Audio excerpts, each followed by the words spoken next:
this seamless meditation. I was just thinking, I was meditating on seamless meditation. Some beautiful points are there. I'll make 5 points and then stop. Point number 1. We need to erase the distinction, the border between practice and life. First of all, make a distinction between practice and life. Otherwise, you can't practice. If all of it is just job and family and engagement, where is the time for practice? So separately, have a separate time for practice. But ultimately, I'm saying, the goal should be the border between practice and the seam, the border between practice and life should be erased. What we are getting in practice should be in life also. The same thing. The question, people have this complaint. In the class, I understand, but outside the class, it's gone. That outside and inside the class, that border should be erased. What I find here, I should be able to find outside. That is possible with Ashtavakra. Remember, he says, what is here is there also. You find it here, you will find it there also. You have the same consciousness which is listening to a Vedanta, which is listening to Ashtavakra, and the same consciousness which is driving a car, going shopping, going out, turning up for job, waking, dreaming, sleeping. It's the same consciousness. Same station master is watching the activities in the station. So that is one. Seamless meditation means to erase the difference between practice and life. The fulfillment, joy and peace which I get in practice must pervade life. Second point, Sri Ramakrishna says the difference between closed eye meditation, open eye meditation. Second point, Sri Ramakrishna says, with eyes closed God is there and with eyes open God is not there. What kind of God is it? Is this? God is there. Good. Now gone. No, with what you see with eyes closed, you see with eyes open. I quoted one medieval non-dualist, Shankara Bharati, yesterday. He says, Vispadita lochana trayastu Vedantinaha. The Vedantins, the non-dualists, are those whose all 3 eyes are open. 2 eyes, third eye is the eye of knowledge. This is the eye of knowledge, Ashtavakra. That is open. If only 2 eyes are open, then it's a worldly person, just like us. We see the world, we see the body, this is it. But third eye of knowledge, the Vedantic eye is open. Then while experiencing the world, experiencing life, experiencing multiplicity, you can confidently say it is non-duality. Acting in and through the body, you can confidently say I am pure consciousness. In this world, you can confidently say Aham Brahmasmi. Don't go about saying it, but you know it is a fact. So this distinction between eyes closed meditation, eyes open. Vedanta stresses the eye open meditation.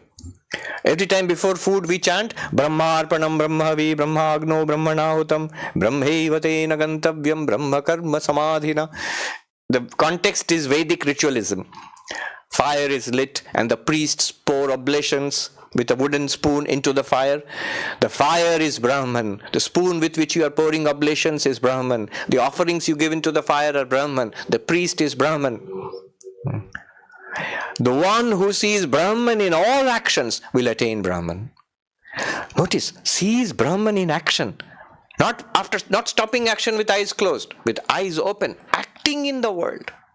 You see Brahman everywhere. So eyes open meditation. Eyes closed meditation, correct? But eyes open meditation also. The Vedantins are those with all 3 eyes are wide open. Not looking away from life. And looking continuously at life and engaged there and troubled by that, worldly person. Closing the eyes and looking away, yogi. Opening both eyes and this eye also, eye of knowledge. Then you see Vedanta. So that is seamless meditation. Even deeper, and this I am borrowing from Sister Nivedita, her introduction to the complete works of Swami Vivekananda. She says all of these, Gita, Upanishad, they would have been there even if Vivekananda had not come. What is the unique contribution of Vivekananda? And she says, the unique contribution of Vivekananda is that the one and the many are the same reality. There henceforth no distinction between sacred and secular. To labor is to pray. To labor is to pray. To have and hold is as stern a trust as to renounce and quit.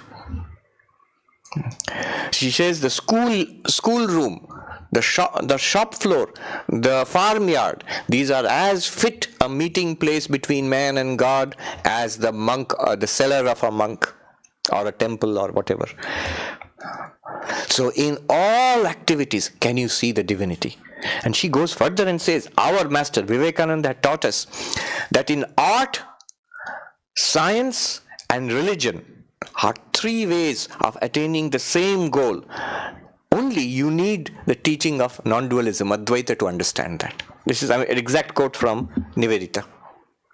This is also the philosophy of seamless meditation. Point number 3. You see, what was the first two?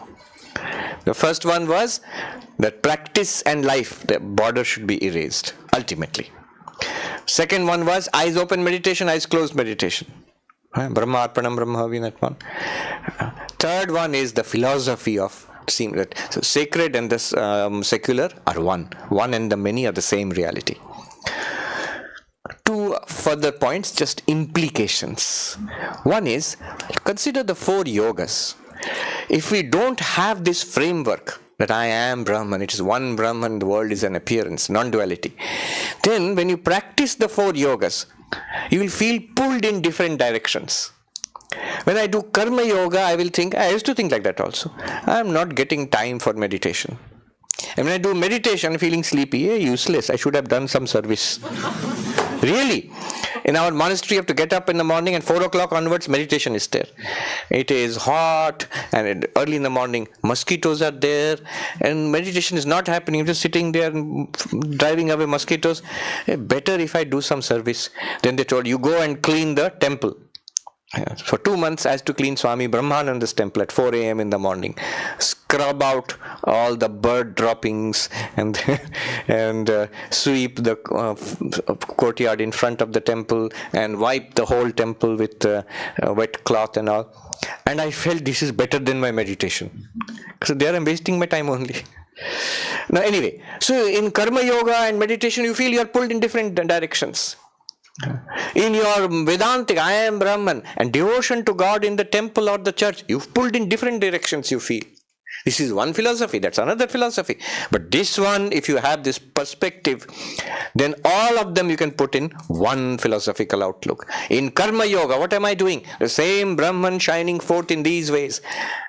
As the students whom I'm teaching in the school, as the colleagues whom I'm serving and the customers I'm serving in the office, as the patients whom I'm taking care of in the hospital, or the clients whom you're attending to in your business, or the people in the home, all of it is Karma Yoga, all of it is I'm serving Brahman in all these ways. The same reality. Devotion.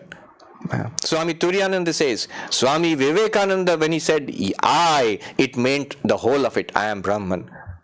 But it does not come so easily to us. Who is saying this? Swami Turiyananda, the great Vedantin. He says it does not come so easily to us. So we say thou, you. That is same Advaitic approach, but there you accept temporarily a dividing line and say, I am this guy, same consciousness. And here is the cosmic consciousness. I am a wave, here is the ocean. I know we are both water. Now wave can worship the ocean. Become Swami Vivekananda's messenger. Share the video with 3 of your friends.